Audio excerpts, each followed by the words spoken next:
여러분 삶의 가치를 전달합니다. 으뜸 통솔개사무소 대표 김남입니다. 오늘의 땅개발 주제 이렇게 한번 잡아봤습니다. 이제는 무조건 뜹니다. 묘지시설 핵심 3가지라고 잡아봤습니다. 오늘 핵심적인 내용 말씀드리기 전에 이 영상을 보시는 여러분께 질문 한 가지 드려보겠습니다. 여러분 혹시 개발행위 허가와 도시계획 시설 결정의 차이를 알고 계십니까? 모르신다면 제가 핵심적으로 아주 여러분들 알기 쉽게 알려드리겠습니다.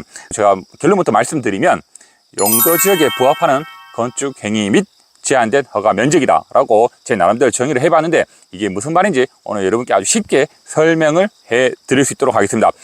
제가 묘지시설은 제 유튜브에서도 많이 영상을 촬영을 했는데 그 중에서도 묘지 허가 다 알려드립니다. 영상이 굉장히 인기가 많았습니다. 우리 종중이나 자연장 여러 가지 모든 그 허가에 대한 토탈적인 그 내용을 정리를 했다라고 이렇게 볼 수 있는데 이 영상을 먼저 보시고 지금 이 영상을 보시면 도움이 많이 됩니다. 그리고 또 하나 자연장 허가 이 3가지 모르면 파묘됩니다 라고도 영상을 촬영을 했는데 그 영상도 보시면 세부적으로 자연장 허가의 기준을 알 수 있기 때문에 참고하시면 여러분들 도움이 됩니다. 꼭 확인해 보시길 추천드립니다.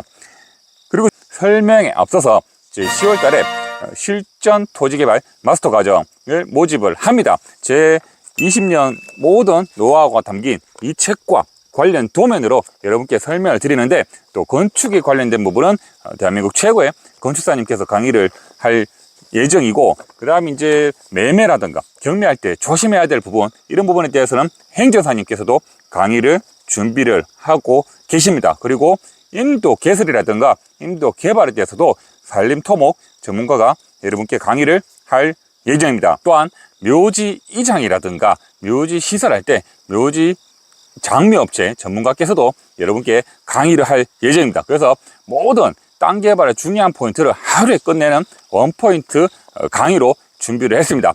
댓글에 내용을 적어 드릴 테니까 여러분들 많은 참고하시고 많은 수강 신청 부탁드리겠습니다. 먼저 이제 큰 틀에서 2가지 설명을 드리기 전에 묘지는 장사시설인데 이 장사시설의 추세에 대해서 제가 한번 쭉 훑어봤는데 요즘에 이제 묘지로 인한 토지시설 부족과 그리고 묘지의 그 혐오 정서, 매장 문화, 쇠퇴 등으로 인해서 화장 문화가 보편적으로 되었습니다. 그러다 보니까 그 봉안시설, 자연장지에 대한 수요가 꾸준히 증가하고 있는 추세라고 말씀을 드립니다. 또한 그 화장시설 하나로 설치하는 게 아니라 그 장례시설, 봉안당, 그리고 자연장지 등 복합적인 시설로 조성되는데 이런 같은 경우가 이제 도시계 시설 결정으로 많이 한다라는 걸 제가 이따가 설명을 드릴 수 있도록 하겠습니다. 그리고 이제 최근에는 애완동물 화장시설 및 봉안당도 증가하고 있다. 사실 애완동물이 지금은 하나의 가족이죠. 강아지가 아니라 하나의 가족 개념이기 때문에 이런 시설도 앞으로 장기적으로 많이 늘어날 추세가 되리라고 저는 생각을 합니다. 그런 이유에서 이렇게 촬영을 하고 있는 겁니다. 그래서 크게 2가지로 말씀드렸는데 첫 번째는 개발행위에 대해서 허가에 대해서 말씀을 드리겠습니다. 근데 이제 개발행위 허가에 대해서 제가 늘 한 5년 정도 유튜브로 하면서 기본적인 사항부터 중요한 사항까지 다 말씀을 드렸는데 아직까지도 여러분들 땅 개발이라고 하면 단순하게 관리, 계획관리 지역 아니면 자연녹지 지역 이거 하고 그 건축행위가 되는지 이 2가지만 많이 물어보세요. 당연히 모르시니까 그럴 수는 있지만 제 영상만 봐도 가장 메인 창에 보전산지, 중보전산지 차이점 이런 것부터 해가지고 인기순으로 눌러가지고 한 10개 영상만 보면 여러분들 반 이상 좋은 전문가는 되시는데 이 부분이 좀 안타깝습니다. 제 영상 10가지만 봐도 이건 충분히 커버 된다는 점 여러분들 말씀을 드립니다. 먼저 개발행위 허가는 건축법 그 시행령 용도별 건축물 종류에 나와 있는데 여기 보시면 이제 26번 항목에 묘지 관련 시설이라고 이제 항목이 정해져 있습니다. 거기 보시면 화장시설, 봉안당. 그런데 봉안당에서도 종교시설에 해당하는 것은 제외한다라고 나와 있습니다. 그리고 묘지와 자연장지에 부수되는 건축물, 그리고 동물 화장시설, 동물 건조장 시설 및 동물 전역의 납볼 시설 이렇게 해서 이제 우리가 건축행위에서 묘지 관련 시설을 이렇게 정의를 하고 있다는 거 여러분께 말씀을 드립니다. 그리고 이제 그 묘지 같은 경우 장사시설인데, 이 장사시설의 모든 것은 가장 그 대표적인 법이 인터넷 사이트 법제처에 검색을 하셔가지고 장사 등에 관한 법률을 보시면 그 시행령이 있습니다. 시행령에 보시면 여러분들께서 뭐 자연장이든 뭐 종중이든 아니면 지금 제가 말씀드리는 뭐 사설 화장시설, 사설 봉안시설, 그리고 종교단체가 설치하는 봉안묘, 그럼 재단법인이 설치하는 봉안묘, 이런 세부적인 허가 기준이 있습니다. 그래서 여러분들께서도 반드시 한번 확인을 해 보시라고 말씀드리고, 참고로 이제 장사 등에 관한 법률 시행령 별표 3에 보면은 저도 이제 출력을 이렇게 해왔는데, 여기 보시면 사설 화장시설 및 사설 봉안시설 설치 기준이라고 이제 세부적으로 나와 있습니다. 저도 이제 간단하게 여러분께 말씀드리면, 뭐 사설 봉안시설 같은 경우는 뭐 봉안묘가 있는데, 봉안묘도 뭐 개인 또는 가족 봉안묘로 구분이 되어 있습니다. 간단히 말씀드리면 개인 또는 가족 봉안묘지는 한 개로 제한하며 그 면적은 개인 봉안묘의 경우 10제곱미터 이하, 가족 봉안묘의 경우 30제곱미터 이하야 한다라고 나와 있습니다. 그래서 저희가 설계를 할 때 산지관리법에 의해서 이제 검토를 하는데, 그 중에서 가장 그 부지 시설의 기본적인 거는 장사 등에 관한 법률 시행령에 여기 기준에 해서 부지의 어떤 규모를 설정한다. 규모라는 건 이제 묘지 시설이죠. 묘지 시설을 결정한다는 거 가장 기본이고요. 그래서 우리가 이제 기본 묘지 같은 경우는 이제 사회복지과에서 이제 담당을 하는데, 사회복지과라든가 뭐 산지과라든가 그다음 개발행위 관련 건설 도시과라든가 기타 이제 국어라든가 도로라든가 이런 저면 부분, 이렇게 해서 이제 저희가 협의를 해가지고 이제 허가를 내는데, 뭐 간단하게 뭐 예를 들어 자연장 같은 경우는 건축행위는 없기 때문에 이제 건축과는 이제 제외되겠죠. 이런 부분이 진행이 된다는 거 알고 계시면 됩니다. 그래서 제가 개발행위에 대해 설명을 드렸고, 그 다음에 이제 도시계획 시설 그 결정에 대해서 말씀을 드리겠습니다. 사실 이제 도시계획 시설 결정 같은 경우는 큰 틀에서 이제 아주 규모가 대규모 시설을 이제 하는 겁니다. 뭐 예를 들어서 도시계획 시설 종류가 굉장히 많죠.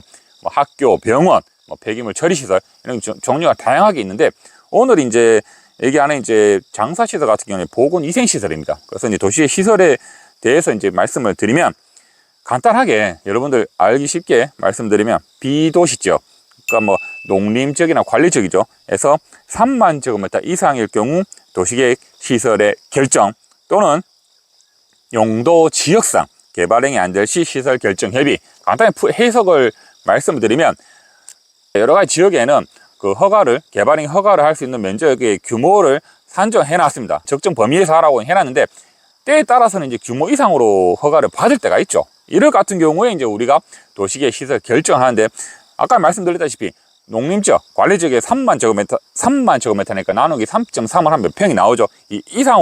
면적 이상으로 할 때는 우리가 도시계획 시설 결정을 해야 된다는 거고, 또 하나는 우리 용도지역상 그 아까 말씀드렸던 장사시설에 대해서 할 수 있는 용도지역에 있고 할 수 없는 용도지역이 있습니다. 근데 할 수 없는 용도지역에 대규모로 시설을 할 때는 도시계획 시설 결정을 한다라는 거, 두 가지 팩트 있게 말씀을 드리고 세부 항목 설명을 드릴 수 있도록 하겠습니다. 단어는 좀 생소하지만 풀어서 이렇게 쭉 읽다 보면은 별거 아닙니다. 그냥 어떤 그 시설을 함에 있어서 이렇게 허가를 받아야 된다, 이렇게 간단하게 해석하면 됩니다. 어렵게 생각하실 필요 전혀 없다라는 거 말씀을 드립니다. 그래서 도시계획 시설 결정 같은 경우는 도시계획 시설을 입안을 합니다. 그리고 이제 주민 의견 수렴을 하죠. 대규모 시설이다 보니까 그 인근 지역에 의견 수렴을 하고 관계 기관에 협의를 합니다. 그리고 이제 도시계획 심의를 하는데, 이 도시계획 심의 같은 경우는 이제 뭐 개발행위 같은 경우도 심의를 하는데, 뭐 교통 처리 계획이라든가 우수 처리 계획이라든가 주의 민원이라든가 이런 부분을 위원들이 세부적으로 면밀히 검토를 하고 저희 용역사가 이제 거기에 대해서 답변을 하는 이런 구조입니다. 그리고 이제 고시 및 지정을 하는 큰 틀에서 이제 순서인데, 보통 주민 제안으로부터 고시 결정까지 1년 정도가 소요됩니다. 굉장히 길죠. 시군에서 협의하고 때에 따라서 또 이제 도에 부서에서 또 협의를 하고 왔다 갔다 하기 때문에 시간이 좀 걸린다는 부분, 아무래도 대규모 시설이다 보니까 뭐 환경평가라든가 기타 뭐 때에 따라서 교통영향 평가라든가 이런 평가 항목도 있기 때문에 굉장히 시간이 많이 걸린다는 거 여러분들 알고 계시면 됩니다.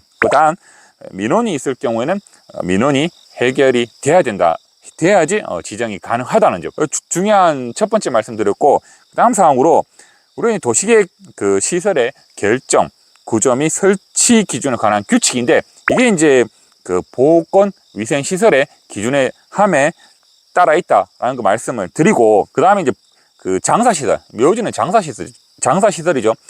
도시의 시설에서는 장사시설이란 다음에 각호 시설을 말한다라고 하는데, 이게 또 아까 전에 말씀드렸다시피 세부 항목을 좀 구분을 해놨습니다. 해놨는데, 큰 틀에서 화장시설, 공동묘지, 봉화시설, 자연장지, 장례식장 이렇게 큰 틀에 나와 있고, 세부 항목에서 뭐 예를 들면 그 화장시설 같은 경우는 공설 화장시설, 뭐 사설 화장시설. 공설이라는 건 이제 국가, 뭐 시군에서 이렇게 하는 공설이고요. 사설은 이제 개인이, 민간이 하는 시설을 말하는 거죠.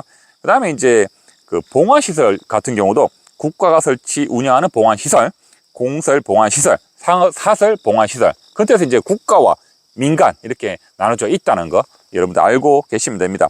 그리고 이제 장례식장에 대해서는 제가 이제 모든 사항도 이제 세부 항목의 허가 기준이 있지만 모든 걸 다 말씀드리면 시간상 부족하기 때문에 제가 간단하게 어떻게 허가 기준을 잡고 있는지에 대해서 간단하게 여러분께 말씀을 드리겠습니다.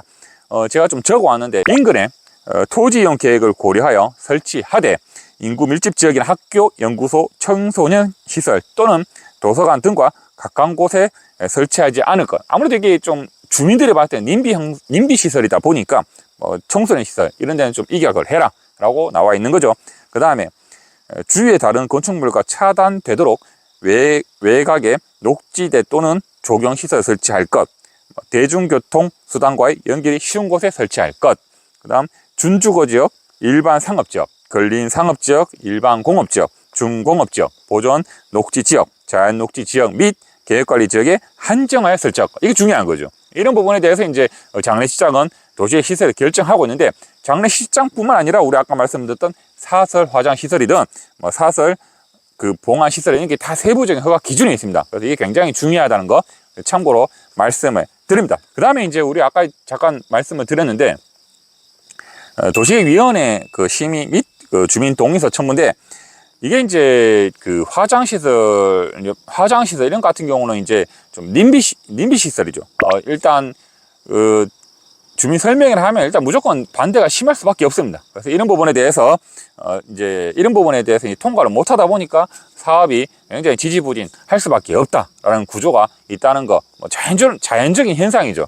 그런 부분이고, 그 다음에 이제 도시계획 시설로 결정할 때도 이제 주민 설명회를 해야 되는데, 이런 부분도 이제 마찬가지로 이제 그 설명을 하면 여러 가지 이제 반대 의견이 나오기 때문에 또 사업이 부진할 수밖에 없다라는 거 말씀을 드리고, 인근 주민들의 이제 동의서를 요구하는 경우도 있는데, 이런 같은 경우에 이제 뭐 장사시설 이런 건 당연히 기본이고, 또 예를 들면은 우리 태양광 그 발전시설 같은 경우에 뭐 농지에 이렇게 시설을 할 때도 이격거리가 각 지구마다 이격거리는 있지만, 그래도 담당 공무원이 항상 이제 주민 민원을 걱정하기 때문에 주민 동의서를 첨부하라고 하는 경우가 이제 관례죠. 이러다 보니까 이제 허가 받기가 굉장히 어려워진다라는 거 참고로 말씀을 드립니다. 어쨌든 님비 시설이기 때문에 허가 받기가 어렵다는 점 알고 계시면 됩니다. 가장 기본적인 사항이었고, 마지막으로 이제 국가에서 소비자의 장사시설 선택권 확대를 위해서 장례시설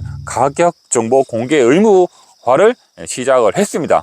한지는 좀 됐는데, 여기 이제 제가 여러분들 참고하시라고 말씀드리면, 인터넷 사이트 그 보건복지부 이하늘 장사 정보 시스템에 가시면 가격에 대해서 확실히 확인할 수 있는데, 여기 보시면 이제 구분이 뭐 장사 정보 서비스, 뭐 장례식장이라든가 화장시설이라든가 뭐 자연장지, 봉화시설, 묘지에 대한 서비스에 대해서 좀 확인할 수 있고, 그다음 화장 예약도 가능하고 장사시설 서비스에 대해서도 그 확인이 가능합니다. 그리고 온라인 교육도 가능하다는 점. 그래서 이 사이트를 잘 활용하셔 가지고 잘 처리를 하시라고 말씀을 드렸습니다.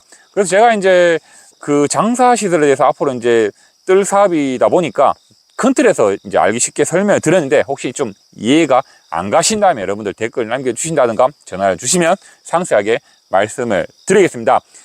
곧 추석이 다가오다 보니까 여러분들 이제 저도 오다 보니까 이제 벌초를 하시려고 하시는 분들이 굉장히 많은데, 벌초 하실 때 반드시 벌집이라든가 뱀 조심하시고 꼭 그 안경 쓰셔서 눈 보호하시길 바랍니다. 한지혁입니다. 여러분들 감기 조심하시고 다음 한 주도 건강한 주 보내시길 바랍니다. 고맙습니다. 어머니 집에 샤인머스켓 포도를 따로 가야 되는데 언제 따는지 물어봐야 되겠네.